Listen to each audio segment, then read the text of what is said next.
Hello friends, जय हिंद and welcome to success meet. इस वीडियो में हम लोग, जैसा कि पिछले वीडियो में जब हम लोग फंडामेंटल राइट्स के क्रिटिसिज्म और उसकी आलोचनाएं और कैसे एक हाथ से दूसरे हाथ में, एक हाथ से दिया गया है दूसरे हाथ से लिया गया है, उस वीडियो का जब चर्चा कर रहे थे तो मेरे द्वारा कहा गया था कि राष्ट्रपति के निर्वाचन प्रणाली अभी जो चूँकि 2022 में भारत में हमारे देश में मतलब राष्ट्रपति का चुनाव हो रहा है, जैसा कि आप सभी जानते हैं कि दो कैंडिडेट द्रौपदी मुर्मू और यशवंत सिन्हा एक तरफ एनडीए की तरफ से और एक तरफ यूपीए की तरफ से उम्मीदवार खड़े हो रहे हैं इस चुनाव में।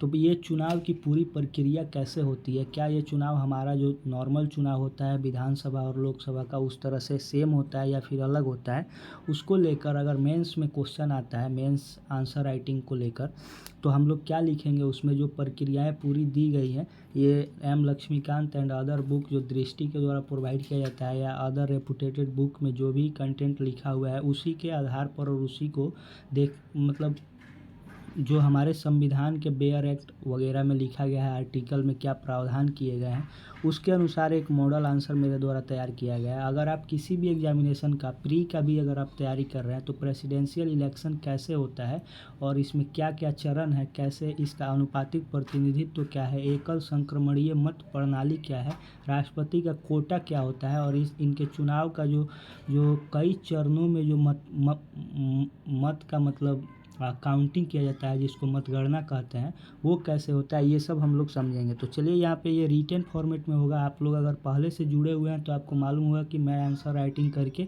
और फिर उसको पढ़ता हूँ और जहाँ पे एक्सप्लेनेशन का ज़रूरत होता है वहाँ पे हम लोग एक्सप्लेनेशन भी देखते हैं। चलिए शुरू करते हैं। मैं यहाँ पे सबसे पहले पढ़ता हूँ एक इंट्रोडक्शन के तौर पे कि भारत के राष्ट्रपति के निर्वाचन से संबंधित प्रावधान जो है वो भारतीय संविधान के भाग 5 में अनुच्छेद 54 में की गई है। भारत में राष्ट्रपति का निर्वाचन अप्रत्यक्ष रूप से जनता के द्वारा चुने गए प्रतिनिधियों के माध्यम से गठित एक निर्वाचक मंडल के सदस्यों द्वारा किया जाता है। यहाँ पे 2-3 टर्म अब हम लोग समझ लेते हैं। अप्रत्यक्ष रूप से चुनाव क्या होता है, जैसे कि देखिए, हम लोग जब विधानसभा और लोकसभा का चुनाव में जब वोटिंग करते हैं, जो भी 18+ या उससे ऊपर के जिनका भी वोटर आईडी कार्ड बना हुआ है, वो लोग जाके जब वोटिंग करते हैं तो आप लोग देखते हैं कि मतलब आपके क्षेत्र से, या तो विधानसभा क्षेत्र होगा या अगर लोकसभा का चुनाव हो रहा है तो लोकसभा क्षेत्र में जब वोटिंग करते हैं तो किसी एक पार्टी को हम लोग वोट करते हैं और यहाँ पर उसको हम लोग प्रत्यक्ष रूप से वोटिंग कहते हैं, जिसमें डायरेक्ट जनता यानी कि जो वोटर्स हैं वो लोग वोट करते हैं। लेकिन यहाँ पे क्या होता है कि हमारे द्वारा जिनको चुना गया है, जो विधानसभा के चुनाव में चुने हम लोग और लोकसभा के चुनाव में हम लोगों ने जिनको चुना, वो लोग इसमें वोटिंग करते हैं। ठीक है, सभी राज्य के। अब यहाँ पे निर्वाचक मंडल, जब हम लोग देखिए एक टर्म आया है यहाँ पे निर्वाचक मंडल, तो राष्ट्रपति का एक निर्वाचक मंडल है, उसमें जो सदस्य लोग होते हैं वही लोग इसमें वोट डाल सकते हैं, हम लोग नहीं डाल सकते। हम लोग डायरेक्ट, जैसे यूएसए के इलेक्शन में मतलब अमेरिका के इलेक्शन में जैसे डायरेक्ट पब्लिक या डायरेक्ट वोटर्स भाग लेते हैं राष्ट्रपति चुनाव में, उस तरह से हमारे भारत में नहीं भाग लेते हैं। यहाँ पे इनके द्वारा चुने गए प्रतिनिधि भाग लेते हैं। तो निर्वाचक मंडल में कौन कौन से लोग शामिल होते हैं उसको हम लोग देखते हैं। यहाँ पे 1 नंबर में देखेंगे तो संसद के दोनों सदनों के निर्वाचित सदस्य इसमें भाग लेते हैं। दूसरा में राज्य विधानसभा के निर्वाचित सदस्य भाग लेते हैं। तीसरा है केंद्र शासित प्रदेश दिल्ली और पुडुचेरी के विधानसभाओं के निर्वाचित सदस्य भाग लेते हैं। अगर जम्मू कश्मीर में विधानसभा एग्जिस्ट करेगा, जैसा कि प्रावधान किया गया है कि वहाँ भी विधानसभा का इलेक्शन होगा, पहले से भी होते आ रहा है, तो वो लोग भी भाग लेंगे अब। ठीक है, पहले नहीं लेते थे लेकिन अब लेंगे, इसलिए मैंने यहाँ पे प्लस लिख के ऐड किया हुआ है। ये तो हम लोग समझ गए कि कौन कौन भाग लेते हैं।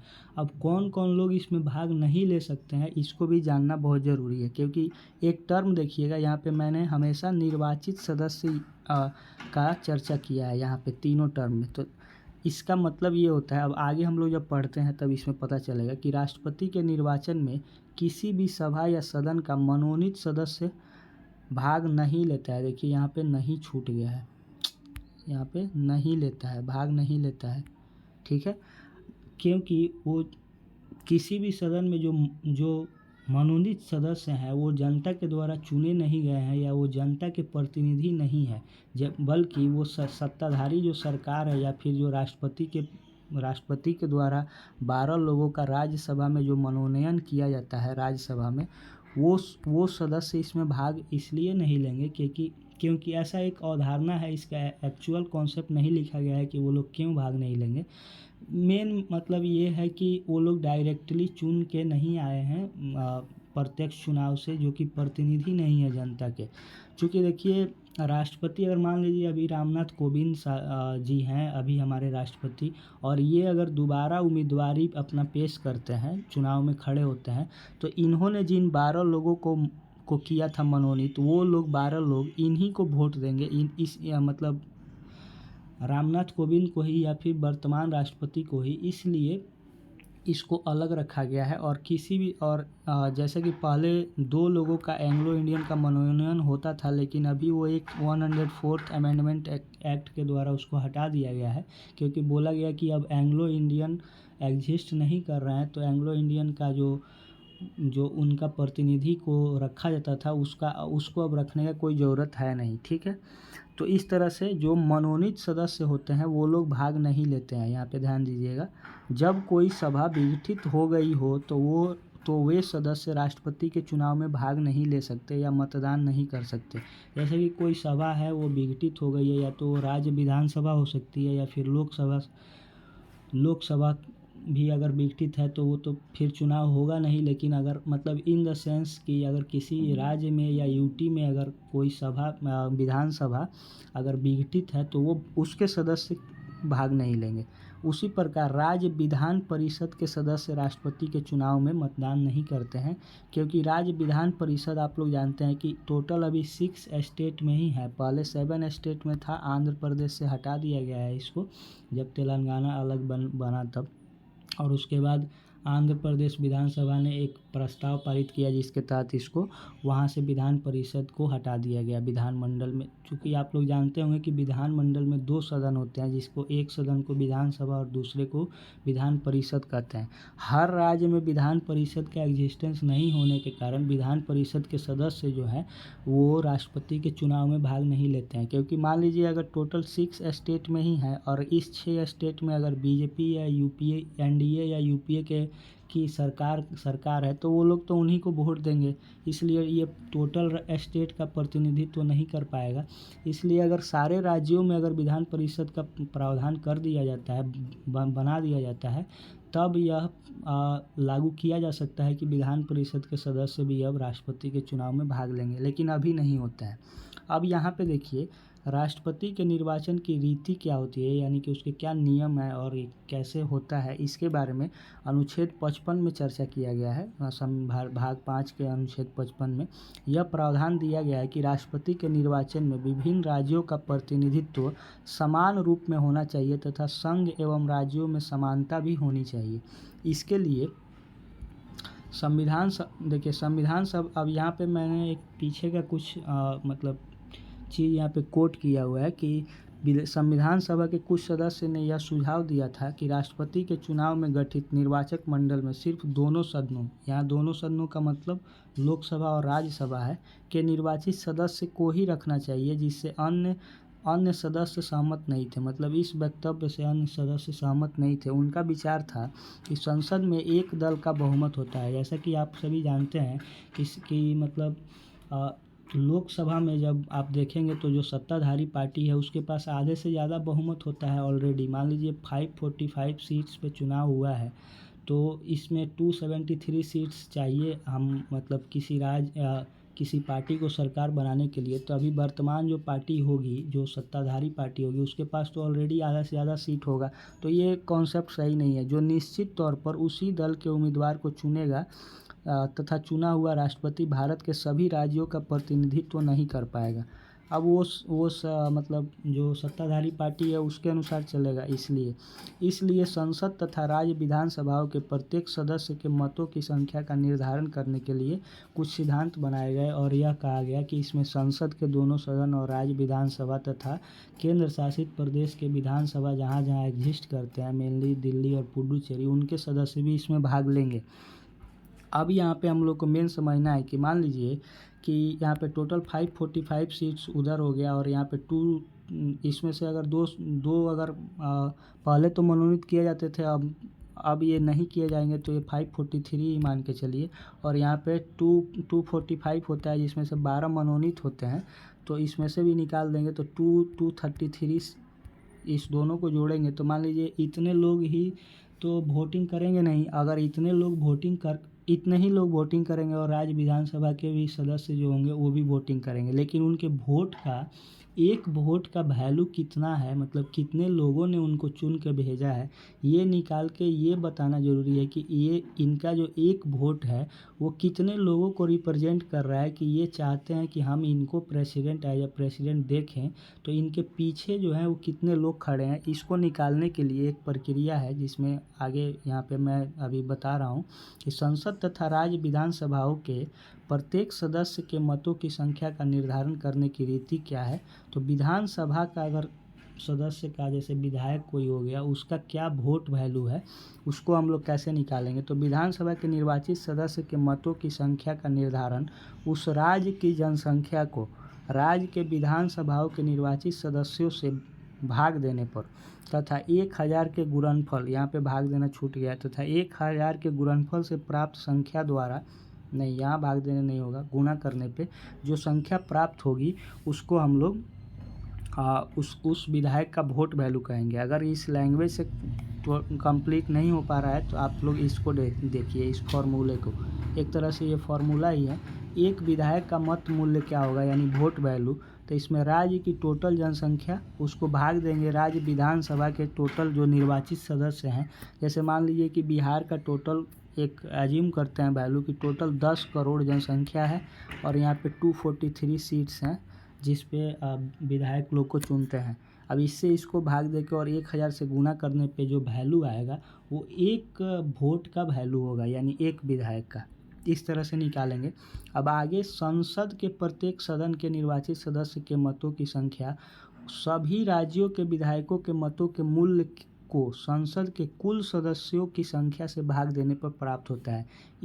अब देखिए, इस विधि से जो भी हम लोगों ने वैल्यू निकाला, उस तरह से हर राज्य के हर विधायक का वोट का वैल्यू निकाल के उसको ऐड कर देंगे, और उसको ऐड करने के बाद से संसद में जो टोटल निर्वाचित सदस्य हैं, जैसे मैंने यहाँ पे बताया कि 543 हो गया उधर से, और यहाँ पे 233 हो गया। अगर इसको हम लोग दोनों को जोड़ते हैं और जोड़ने के बाद से फिर इसमें भाग देंगे, तो जो वैल्यू आएगा वो एक संसद का वैल्यू आएगा। मतलब एक सांसद जो है, मेंबर ऑफ पार्लियामेंट, उसका क्या वोट वैल्यू होगा वो उसको बताएगा। अब देखिए, इस राष्ट्रपति के चुनाव में एक कोटा निर्धारित किया जाता है कि टोटल कैंडिडेट जितने भी हैं उनसे मतलब टोटल वोट को भाग देने के बाद से, और उसके बाद उसमें एक जोड़ देने के बाद जो वैल्यू आता है, उतना अगर वोट कोई पा लेता है तो वो निर्वाचित माना जाएगा, मतलब वो विजेता माना जाएगा। इसको मैंने यहाँ पे लैंग्वेज और फॉर्मूला दोनों के तौर पे लिखा है। राष्ट्रपति का चुनाव अनुपातिक प्रतिनिधित्व के माध्यम से एकल संक्रमणीय मत प्रणाली या गुप्त मतदान द्वारा होता है। इसलिए राष्ट्रपति निर्वाचित होने के लिए कुल वैध मतों का एक निश्चित भाग प्राप्त करना होता है, जिसे कोटा कहते हैं। अब देखिए, यहाँ पे निश्चित मतों का भाग बराबर मैंने लिखा है कि कुल, ये फॉर्मूला दिया भी हुआ है, आप जब कॉन्स्टिट्यूशन पढ़ेंगे तो उसमें भी मिलेगा। कुल वैध मत, जो टोटल वोट हम लोगों ने निकाला, वोट वैल्यू, और उसमें कुल उम्मीदवार +1 करके भाग देंगे और फिर बाद में +1 उसमें जोड़ देंगे। उतना वोट अगर कोई पाता है तो वो राष्ट्रपति के लिए निर्वाचित माना जाएगा। अब देखिए, राष्ट्रपति पद के लिए कुछ अहर्ताएँ क्या हैं, और इसके बाद अहर्ताओं के बाद हम लोग इसमें जो ये सब टर्म यूज किया गया है कि अनुपातिक प्रतिनिधित्व, एकल संक्रमणीय मत प्रणाली, इसको हम लोग एज एग्जाम्पल लेके समझेंगे आगे। ठीक है। तो अब राष्ट्रपति पद के लिए जो भारतीय संविधान के भाग 5 में अनुच्छेद 58 में उनके लिए अहर्ताएँ दी गई हैं, यानी शर्तें या नियम क्या होने चाहिए, जैसा कि हर चुनाव के लिए होता है उस तरह से। तो देखिए, कोई भी व्यक्ति भारत का राष्ट्रपति तभी निर्वाचित होगा जब वह भारत का नागरिक हो, 35 वर्ष की आयु पूर्ण कर चुका हो, लोकसभा का सदस्य निर्वाचित होने की योग्यता रखता हो, किसी भी प्रकार के लाभ के पद पर ना हो। यहाँ पे लाभ के पद का मतलब है कि कोई सरकारी नौकरी ना कर रहा हो या किसी प्राइवेट फर्म में कोई कोई पद पे ना हो, मतलब जहाँ पे किसी कॉन्ट्रैक्ट के तहत वो काम कर रहा हो। यहाँ पे लाभ के पद का मतलब यह बिल्कुल नहीं है कि वो राज्यसभा, लोकसभा, विधानसभा या विधान परिषद किसी भी सदस्य का अगर वो किसी भी सदन का वो अगर मेंबर है तो वो लाभ का पद नहीं माना जाएगा। वो तो सिविल सेवा हो गया, वो तो सेवा कर रहा है। क्या कर रहा है वो आप सभी लोग जानते हैं, लेकिन वो उसको सेवा माना जाता है। ठीक है। अब है कि राष्ट्रपति पद के चुनाव के नामांकन के समय उम्मीदवार को कम से कम 50 प्रस्तावक और 50 अनुमोदक होना जरूरी है। इस दोनों टर्म को समझिए। 50, जब मान लीजिए आप राष्ट्रपति पद के चुनाव के लिए नामांकन पर्चा भरने जा रहे हैं तो आपको पहले 50 ऐसे मतलब लोकसभा और राज्यसभा से मिला के 50 सदस्यों का सिग्नेचर के साथ एक फॉर्म देंगे। वो लोग ये बोलेंगे कि हम लोग इनका इस कैंडिडेट का प्रस्ताव देते हैं कि हम इनको एज अ राष्ट्रपति देखना चाहते हैं, हम लोग इन्हीं को वोट करेंगे। जब ये 50 प्रस्तावक आपको मिल जाएंगे तो 50 और लोगों को ऐसा सिग्नेचर चाहिए जो लोग इस 50 लोगों का अनुमोदन करेंगे कि हम लोग भी इनको वोटिंग करेंगे और हम लोग इसको अनुमोदित करते हैं कि ये राष्ट्रपति बने। तो टोटल मिला के 100 लोगों का सिग्नेचर पहले ही आपको चाहिए, मतलब 100 मेंबर ऑफ पार्लियामेंट आपके साथ होने चाहिए, तभी आप राष्ट्रपति के चुनाव में खड़े होंगे। अगला एक और शर्त है कि प्रत्येक उम्मीदवार भारतीय रिजर्व बैंक या सरकारी खजाने में 15,000 रुपये की राशि जमानत राशि के तौर पे जमा करेगा, तब जाके वो फाइनल फॉर्म भर देगा और उसके बाद से वो उम्मीदवार के लिए मतलब लाइन में आ जाएगा, उम्मीदवारी अपना पेश करेगा। अब हम लोग यहाँ से मेन चुनाव पर यहाँ तक समझ गए। अब यहाँ से चुनाव प्रक्रिया हम लोग समझेंगे कि चुनाव प्रक्रिया एक्चुअली में कैसे होता है। तो चुनाव अप्रत्यक्ष रूप से होता है, इसको तो हम लोग पहले से समझ गए हैं कि कैसे होता है। अनुपातिक प्रतिनिधित्व के माध्यम से एकल संक्रमणीय तथा गुप्त मतदान प्रणाली द्वारा होता है। अब यहाँ पे एक एक टर्म को हम लोग समझेंगे। अनुपातिक प्रतिनिधित्व क्या होता है, सबसे पहले इसको समझेंगे हम लोग। तो इसके तहत निर्वाचक मंडल के सदस्य सभी उम्मीदवारों को वोट देंगे तथा उम्मीदवारों के नाम के आगे अपना वरीयता क्रम लिखेंगे, जैसे 1, 2, 3, 4 आदि, अगर जितने भी कैंडिडेट हैं उस हिसाब से। देखिए हम लोग जब नॉर्मली वोटिंग करते हैं तो उसमें हम लोग किसी एक आदमी को वोट करेंगे और अन्य जो किसी अदर पार्टी के कोई खड़े हुए हैं उस चुनाव में या लड़ रहे हैं चुनाव, तो उनको वोट नहीं करेंगे, किसी एक ही आदमी को वोट करेंगे। लेकिन यहाँ पे अलग होता है। यहाँ पे क्या होता है कि जो एक सदस्य है वह सभी उम्मीदवारों को वोट करेगा। जैसे मान लीजिए 3 यहाँ पे इस टेबल में देखिए ABC खड़े हुए हैं चुनाव में। इस टेबल को सही से पूरा देखते हैं हम लोग, ठीक है। इस टेबल को देखिए ABC 3 कैंडिडेट हैं राष्ट्रपति के निर्वाचन के लिए। अब एक सदस्य आता है, वो वोट देता है, तो वो इस तरह से वोट दिया और इसमें अपना वरीयता क्रम दिखाया कि हम किस कैंडिडेट को सबसे प्रथम वरीयता पे रखते हैं कि इसको हम राष्ट्रपति देखेंगे। अगर ये नहीं चुना जाता तब हम किसको देंगे वोट, और तब अगर वो भी नहीं चुना जाता तब मेरा वोट किसे जाएगा। तो इसमें इसने मान लीजिए कोई एक्स नाम का कोई सदस्य है, वो बी को प्रथम स्थान पे रखा कि हम इनको एज अ प्रेसिडेंट देखते हैं। अगर ये नहीं चुने जाएंगे तब मेरा वोट सी को ट्रांसफ़र हो जाएगा। अगर ये भी नहीं चुने जाएंगे तो तीसरे नंबर पे वरीयता में उसने ए को रखा। इसी तरह से सारे सदस्य जो हैं, मतलब सारे जो निर्वाचक मंडल जो बना है राष्ट्रपति का, उसके जो सदस्य हैं वो लोग सभी इन तीनों को वोट ऐसे ही करेंगे और इसमें अपना वरीयता क्रम दिखाएंगे। अगर DEF ऐसे आगे भी रहता तो वो ऐसे 4, 5, 6 मतलब जितना कैंडिडेट रहते, जितना उम्मीदवार रहते उतना वरीयता अपना दिखाते। और यानी कि वो लोग, सीधा सा कहने का मतलब है कि आप एक कैंडिडेट को ना वोट करके सभी कैंडिडेट को वोट करेंगे जो भी राष्ट्रपति के निर्वाचन में खड़े हुए हैं, और उनमें अपना वरीयता दिखाएंगे कि हम किसको सबसे पहले देखना चाहते हैं प्रेसिडेंट, अगर वो नहीं बनते हैं तब किसको, ऐसे करके। ठीक है, आगे पढ़ते हैं। अभी यहाँ पे कुछ चरण, मतलब ये मतगणना से रिलेटेड है। जब हम लोग आगे पढ़ लेंगे तो फिर यहाँ पे वापस आएंगे। ठीक, यहाँ पे देखिए, यहाँ उदाहरण के तौर पर लिए गए मतदान के सारणी में मतदान का अनुपातिक प्रतिनिधित्व दिखाया गया है।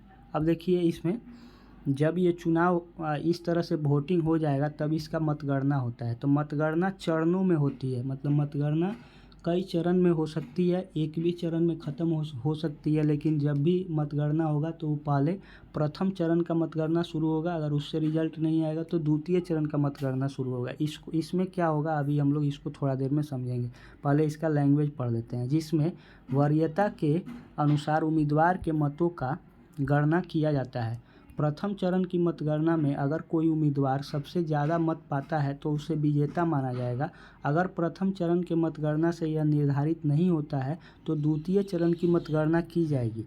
प्रथम चरण का मतलब निर्वाचक मंडल के सदस्यों ने किस उम्मीदवार को प्रथम स्थान पर के वरीयता पर वोट दिया है। वही द्वितीय चरण में यह देखा जाता है कि कितने सदस्यों ने किस उम्मीदवार को वरीयता में द्वितीय स्थान पर रखा है, मतलब सेकंड पोजीशन पे वो लोग किसको देखना चाहते हैं, ठीक है, रखा है। अगर द्वितीय चरण में विजेता स्पष्ट होता है तो और निर्धारित मत यानी कि कोटा जो निर्धारित किया गया था उतना प्राप्त करता है तो उसे निर्वाचित माना जाएगा, अन्यथा तृतीय चरण की मतगणना होगी और इस तरह से यह चलते रहती है। अब हम लोग उस टेबल पे आते हैं, ठीक है। अब इस टेबल को देखिए, प्रथम चरण की मतगणना में देखिए, इसको थोड़ा छोटा करते हैं यहाँ पे, अब इसको समझते हैं। देखिए, अब ये ABC 3 कैंडिडेट को वोटिंग हुआ है। अब हम लोग इसमें प्रथम चरण के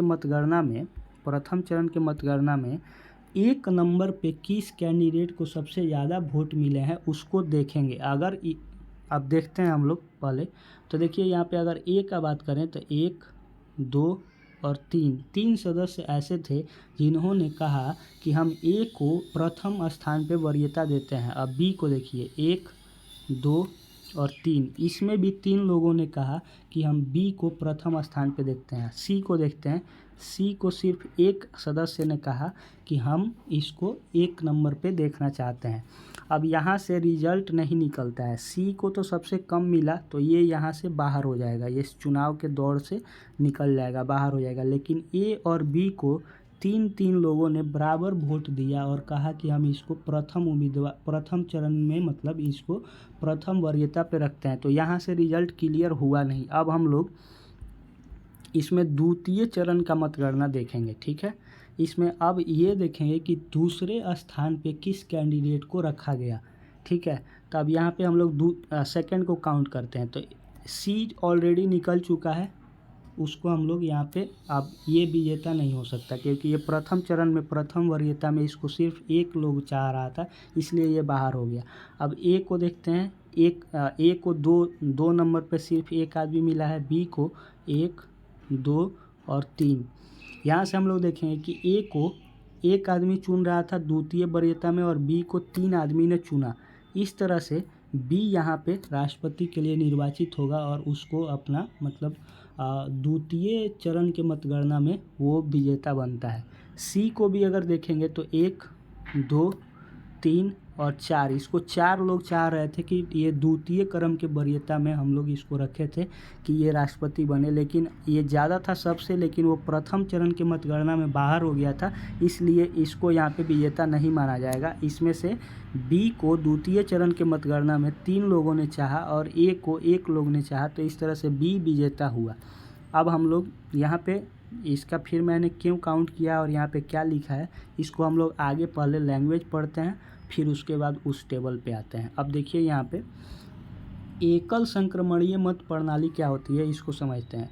इस प्रणाली के तहत प्रथम चरण की मतगणना में न्यूनतम मत प्राप्त करने वाले उम्मीदवार की उम्मीदवारी रद्द कर दी जाती है तथा उसके मतों की गणना अगले चरण के मतगणना में नहीं की जाती है, तथा इसके द्वितीय वरीयता के प्राप्त मतों को अन्य उम्मीदवार जो द्वितीय चरण में बने हुए हैं उनमें बांट दिया जाता है। और इस प्रकार यह प्रक्रिया तब तक चलती रहती है जब तक कोई उम्मीदवार निर्धारित मत या कोटा नहीं प्राप्त कर लेता है, ठीक है। इसको समझे आप लोग, वीडियो को पीछे बैक करिएगा और फिर से सुनिएगा, ज़रूर समझ में आएगा। अब हम लोग इस प्रणाली को समझने के लिए फिर से इस टेबल पे आते हैं। इस टेबल में देखिए सी को प्रथम चरण के वरीयता में सिर्फ 1 वोट मिला था, वही इसको द्वितीय चरण का जो मतगणना हुआ उसमें 4 वोट मिला था। लेकिन इसका वोट अब लैप्स ना जाए इसको देखते हुए इसका जो प्रथम चरण का तो नहीं गिनेंगे, लेकिन द्वितीय चरण में जो 4 वोट मिले हैं इसको आधा आधा मतलब 2+2 करेंगे और 2 वोट ए को दे देंगे और 2 वोट बी को दे देंगे।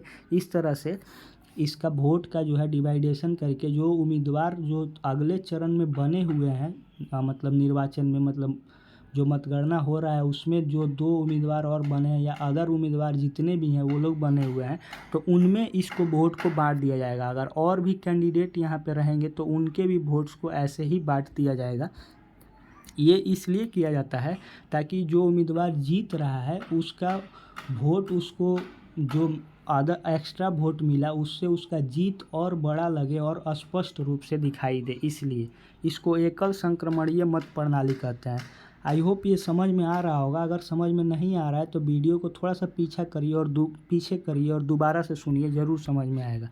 अब देखिए एकल संक्रमणीय मत प्रणाली का फ़ायदा क्या है, ये मैंने यहाँ पे लास्ट में लिखा है कि इस प्रणाली से निर्वाचित उम्मीदवार की जीत के मतों की संख्या को और ज़्यादा स्पष्ट या ज़्यादा हो जाता है, जिस प्रकार से वह और स्पष्ट जीत दिखाई देता है। वोटिंग मतलब उसका वोट कुछ बढ़ जाता है, वोट वैल्यू। और सी का जो वोटिंग मिला था द्वितीय वरीयता पे वो भी